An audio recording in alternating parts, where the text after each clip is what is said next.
10 years ago, I looked like this. At 14, I knew I wanted to do art as a job. Now I look like this, and I work as a full-time artist. In 2009, my art looked like this.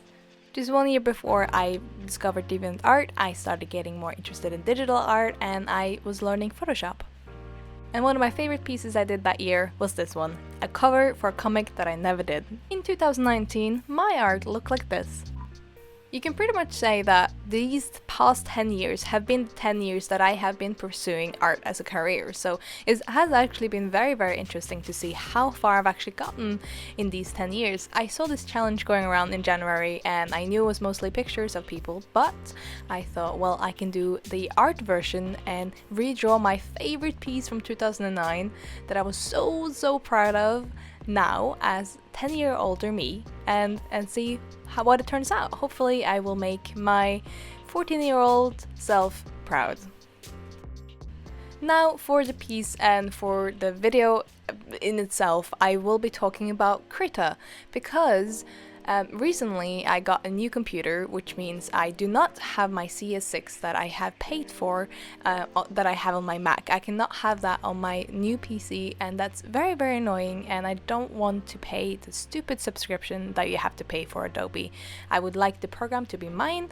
That's why I have been switching over to cheaper program or even free programs, and I am wondering why nobody is talking about Krita. I hear a lot of people talk about Clip Studio Paint, Paint Tool Sai, even Fire Alpaca and other programs that I have not tried, but nobody is really talking about Krita and how much it actually works really well as an art program. Just so you know, this will not be a tutorial. I will though be talking about pros and cons and what I've been experiencing trying to use Krita as a professional tool actually for freelance work. For the past week I've been busy doing really high level freelance work for a client, and it's been really fun, really hard. But I have been doing it all in Krita, which you would not expect to be able to. As a young artist, you would think, oh, to do professional work, I do need Photoshop. But I will prove to you today that you do not need Photoshop to do really good art. It's not about the tools, it's about your level and how far you've progressed in your art journey. Also, I am also using the XP Pen 16 Pro that I reviewed a few months ago. I decided to switch over to XP Pen as well because, well, why not try using all the cheaper tools that are not considered professional in the industry. My Cintiq 13 HD has started to kind of glitch out on me, so I thought, well, time to switch over, and I'm using my XP Pen. So if you want a link to that, I will put that down below.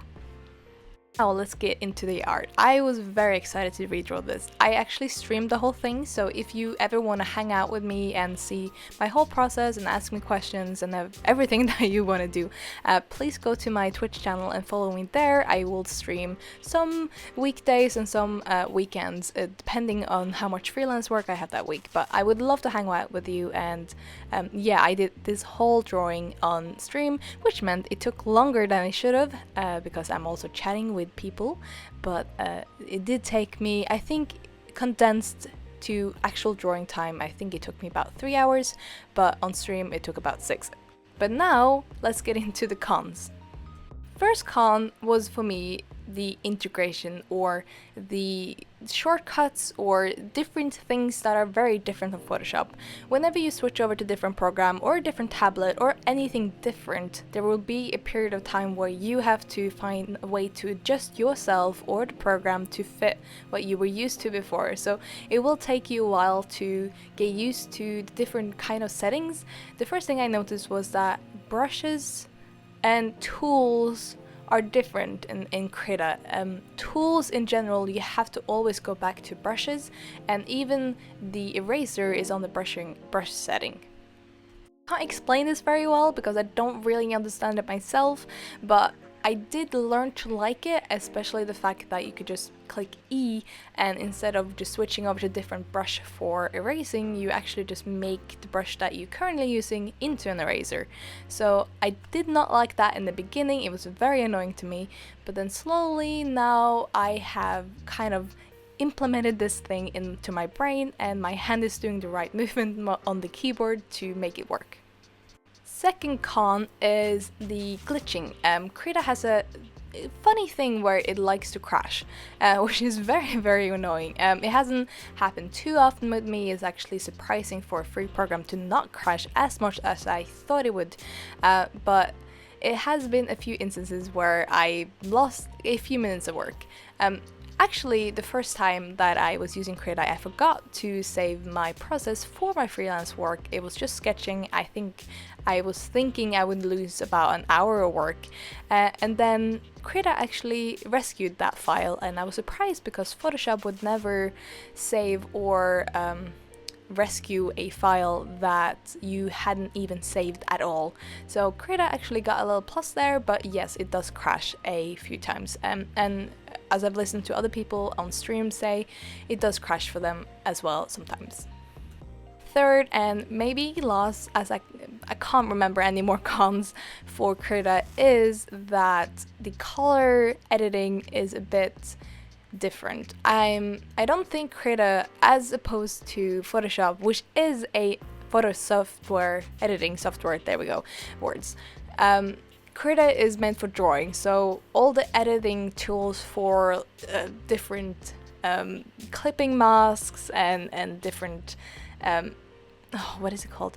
Edits and contrasts and stuff. It took a while to figure out where they were at all, and then when I started tweaking with them, they didn't work as well as they do in Photoshop. So I think I need to find another program which is a photo editing software and not a drawing software, because I needed to, all the times that I've been working in Krita, I have to go back to Photoshop on my Mac to edit the colors later.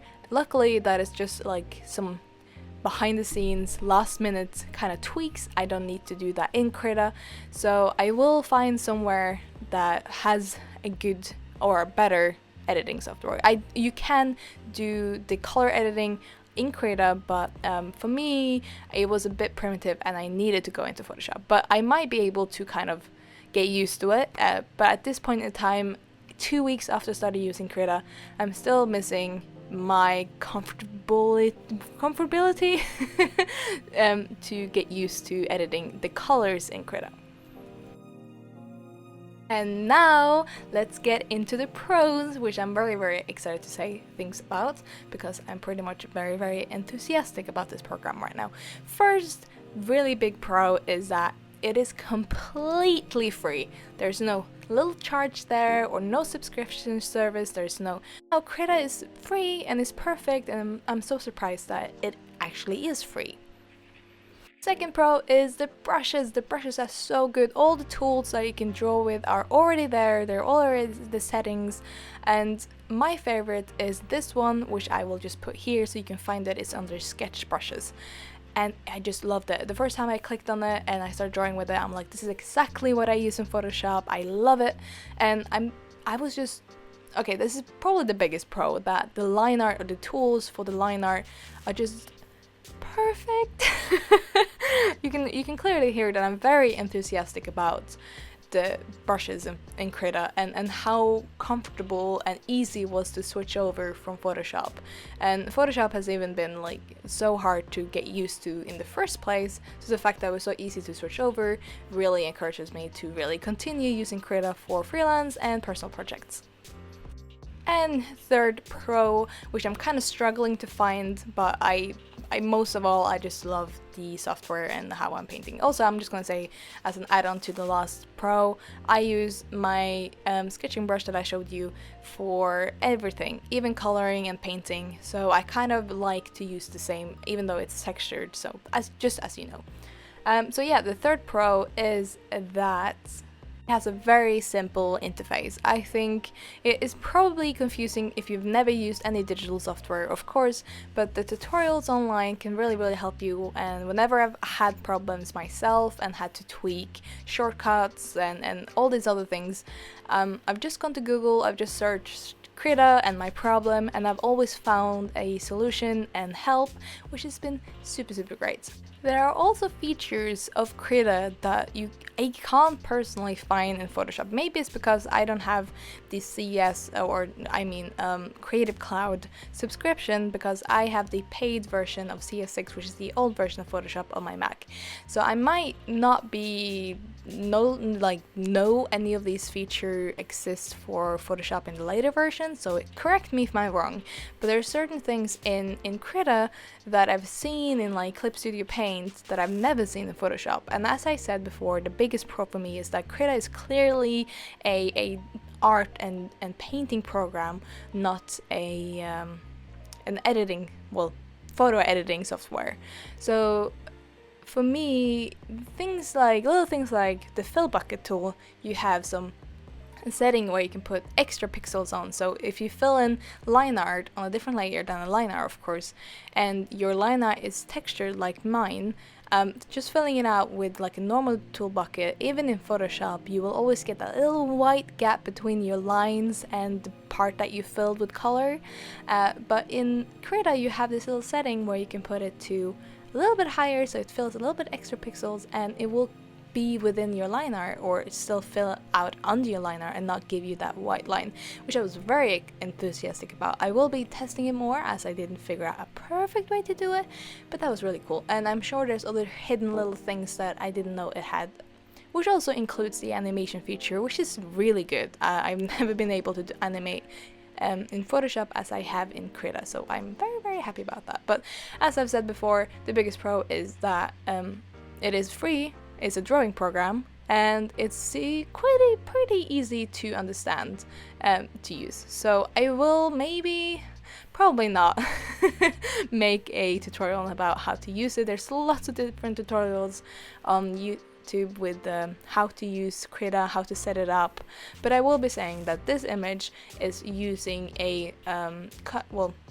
one of the preset canvases. So if you're wondering what size canvas I'm using the A4 300 dpi setting, and I'm not tweaking any of that. I'm just keeping it at that point, and then I think my brush is around 10 pixels and 15 pixels, so I kind of change the size as I want. But you will have to change some shortcuts if you're coming from Photoshop, but it is possible. I don't know if I can export the settings, but if somebody knows if I can, tell me and I will do that for you. Anyway, that is all for this video. I had so much fun, and this is the final piece after I tweaked it a little bit in the colors in Photoshop and also made a cool font, which I can't do in Krita. That's another thing I forgot to say. Can't do a lot of text things, so that will be something else I need to find a tool for. Anyway, I am very happy with how it turned out. I'm kind of like tempted to make an actual comic, but do know I'm not doing that. I will be focusing on Little and the Hush Hush if I'm gonna do any comic at all, and that is a very big project. But anyway, I hope you liked it, and here I will just run a little bit of a slideshow of how it turned out, and I think I made my 14-year-old self proud with this piece. I am very happy with it. I really like it, so I'm proud of myself. I pat myself on the back, and I wish I could go back in time and tell my 14-year-old self that was struggling so much with the old piece and trying to get feedback and critiques that it will take 10 years, but in 10 years you will be drawing backgrounds and things and doing covers like this with no problem at all. It just takes a long time to build up your knowledge and your technique and your tools, but it gets there. And I was 13 when I decided to take art seriously and got Photoshop, and I got there in the end, and I'm very grateful. I'm so happy, and I have YouTube, and I'm home all day drawing and creating, and it's absolutely amazing. I would not have believed to get this far this soon. 10 years is pretty short if you think about it. So, with that said, thank you so much again for watching this video. I hope that even though it's a digital speed paint, that you enjoyed it, because it does showcase my 10-year-long journey from I don't know what I want to be to I am a freelance artist. That's what I'm trying to say. So, thank you so much for watching, and I hope you will subscribe for more content, and I will see you guys next week. Bye bye!